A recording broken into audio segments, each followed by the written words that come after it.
the Division I men's tennis brackets have been released for the NCAA tournament, and I'm going to go over it, starting with the 1 seed Texas and go clockwise.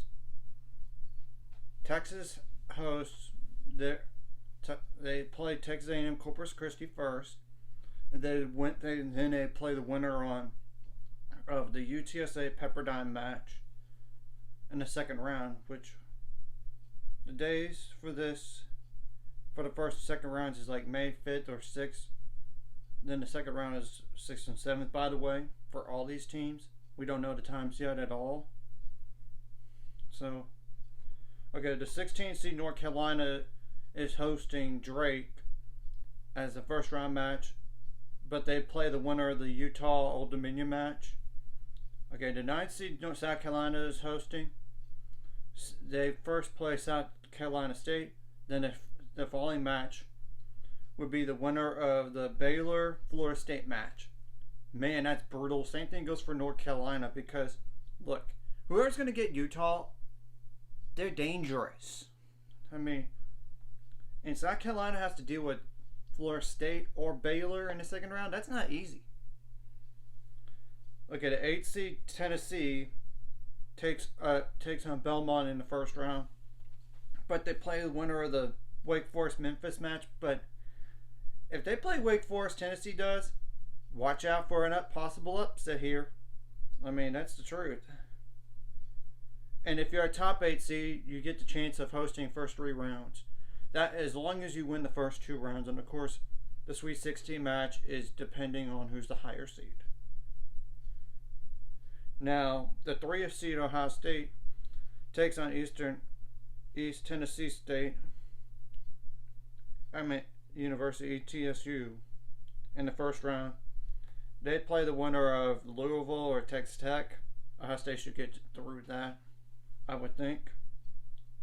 The 14th seed Arizona takes on Boise State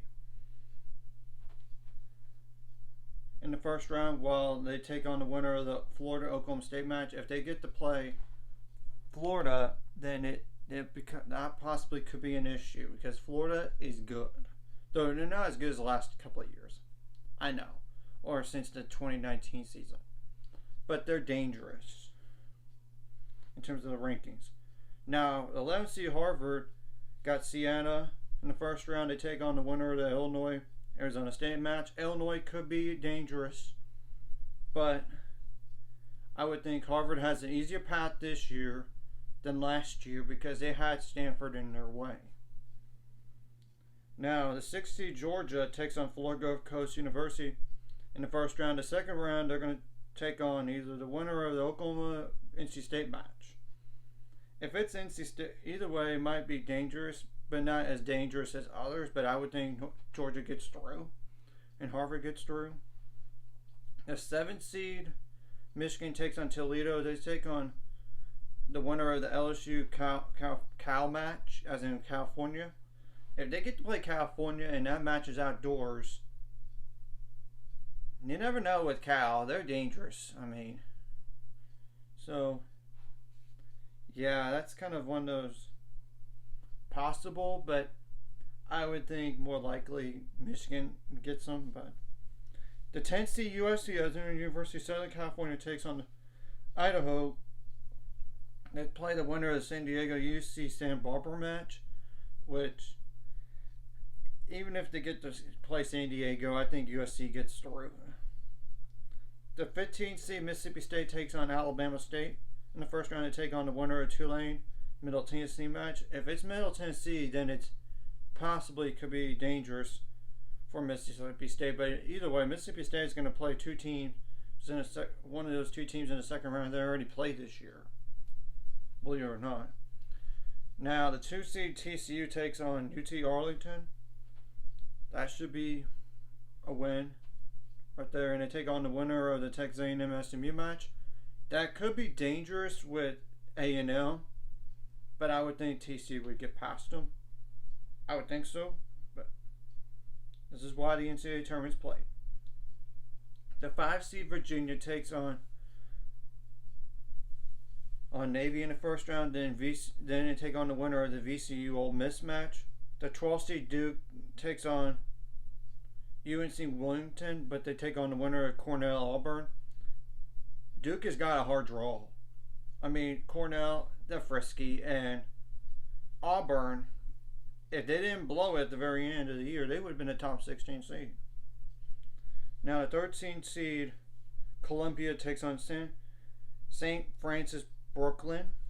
They take on the winner of the St. John's Stanford match. But if Stanford plays Columbia, that'll be a tough match for Columbia potentially.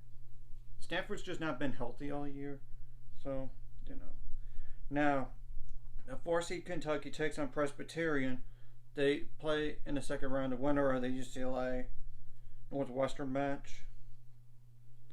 So, as you can tell, I did mention some tough draws, like for Duke, for Columbia. I'm not really going to say Texas A&M because TCU because they should get through and Texas should get through. Mississippi State could be somewhat dangerous. Michigan, not really somewhat. It's more like somewhat dangerous, but not likely. But I will say this for Michigan, they have a hard draw. Period. To even think about the Final Four.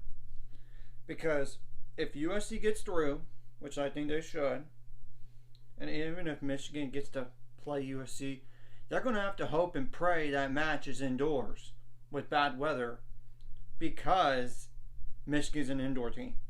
USC isn't. And USC is 6-0 ever since they had Laird TN, one of the better freshmen finally eligible to play, and he plays that number 2 singles. So that's going to be a possible a Sweet 16 match that can result in an upset, but I don't do predictions for the first and second round. So I'll do it for like the Sweet 16, though. Then of course Elite 8 onwards. Georgia doesn't really have that hard of a draw. Harvard, not really that hard. Arizona could be hard. Of course, like I said, North Carolina, South Carolina, Tennessee, Columbia, But I will say, if Duke could get through and Virginia should get through, that's going to be a third meeting between those two teams this year. And Virginia's already beat them twice, but it's hard to beat a team 3 times, though. But we have to wait and see what happens in the NCAA tournament here. And the final, Elite 8 onwards is at the USTA National Campus Courts in Orlando, Florida. So then after that is the individual championships, but starting I believe next year is just the team stuff. Then it's the individual stuff that fall. Because 2025, I know they're definitely going to have both the NCAA tournament for the team and individual tournaments like singles and doubles right afterwards, like they have for the past. It's only a 2-year trial. Anyways, if you like this content, hit like and subscribe, and see you guys later. 5 subscribers, we're on the road to it. Let's go. And actually, I believe maybe they have individual terms next year, but I have to worry about that when it comes to it a year from now. Because I'm pretty sure they do, but I could be wrong. But either way, it's going to be only a 2-year trial basis.